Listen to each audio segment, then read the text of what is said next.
What's up guys, Techmaster back with another video. So today we're going to be reviewing the MacBook lineup for 2023. So we have the 14 and 16 inch MacBook Pro, M2 Pro, and M2 Max chips, which are absolutely insane. I'll get to that in a second. We have the M2 MacBook Pro 13 inch and the M2 MacBook Air.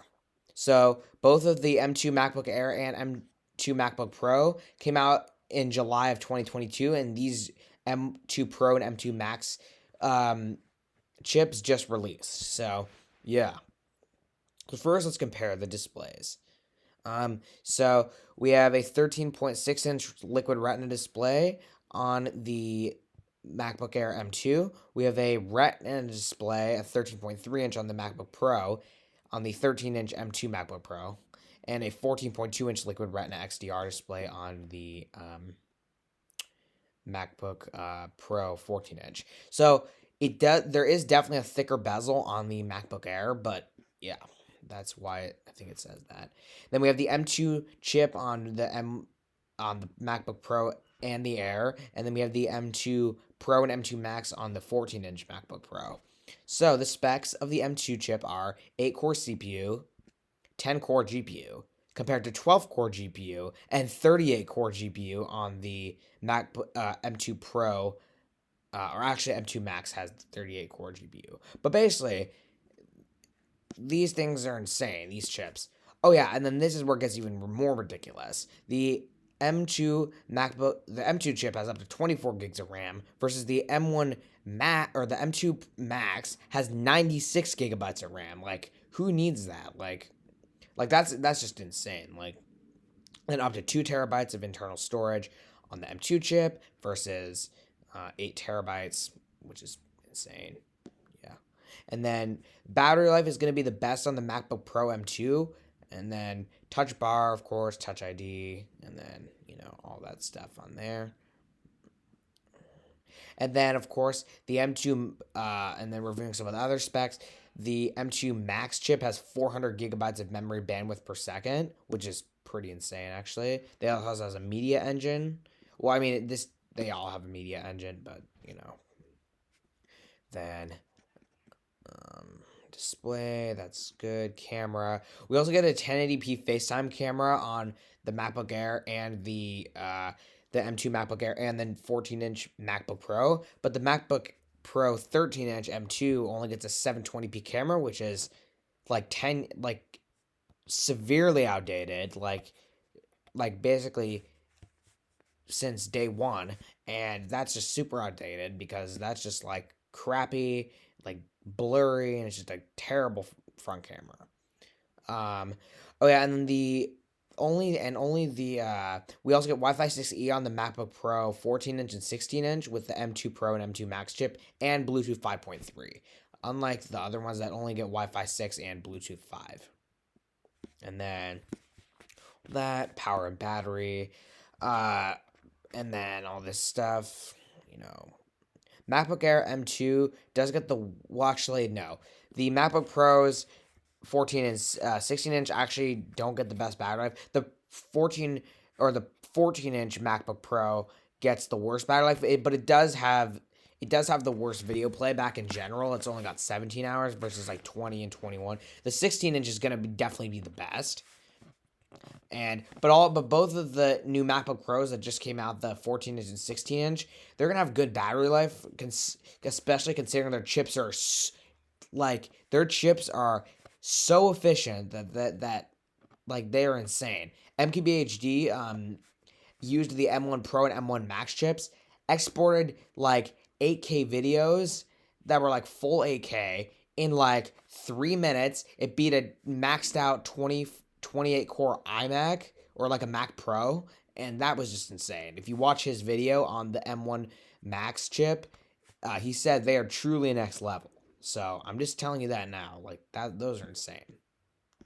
Anyway, so now let's get to which ones I recommend. So the MacBook Pro 13-inch M2 is dog water. I'm telling you right now, it is a complete waste of money. I mean, the Air is less expensive. It's got all the new design, and this just looks exactly like the MacBook Pros from like 2015, and it just looks super outdated. And there's no point in getting it. And by the way, by the time you max this out, if you get enough storage, so let's see, 16 gigs plus 1 TB.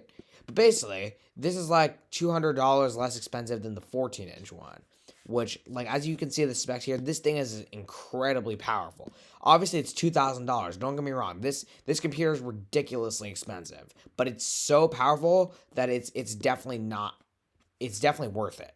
It's definitely not worth getting, because if that makes any sense. But yeah, this thing is insanely powerful. Because the M2 Air, yes, the M2 Air I would also recommend, but keep in mind, if you max this, it's a little overpriced for what you get, though, because it only gets up to a 10-core GPU. This is barely better than the M1, and keep in mind, it has a $200 price increase.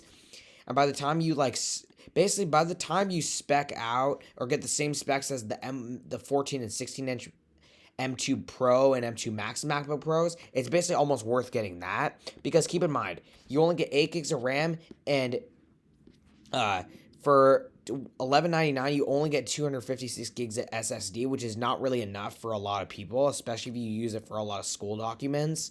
But basically, the M2 Pro MacBook Pro 14-inch, sorry, I can't speak today, it's got no matter what, 512 gigs, so that's plenty that's going to be enough, versus these do not have enough. The 256 is not enough. So yeah. So to be completely honest, I still would recommend getting the latest and best MacBook Pros, because they're the ones that I feel like are the best worth the money. Do not buy the M2 MacBook Pro 13-inch.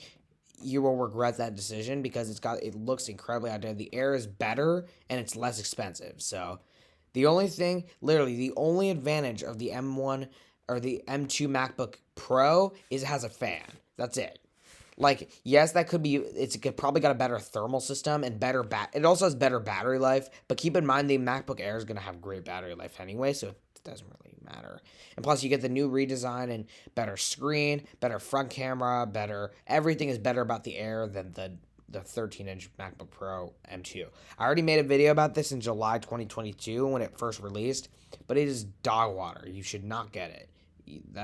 This is a complete waste of money. I mean, yeah. It's really bad. But yeah, this MacBook Pro is actually really good. I mean, especially considering the power you get. And you can also get the M1 Pro version for like $1,500 at this point, which is basically the same specs as this. So if you don't want to spend $2,000, you can also get the previous M1 Pro and M1 Max. Those have gone down a lot in price, like $500 at least. So yeah, I'd highly recommend going up to something like those ones. Apple certified refurbished, actually. I'm gonna go down there right now. I don't know if you can see you can see my screen, but I'll just show you right now. If you scroll down, look, 14-inch. This is the one I'm talking about. M1 Pro chip, 14-core GPU, 8-core CPU, $1,539. Like, that's this, and you realize how powerful these computers are. Like, this is an incredible value.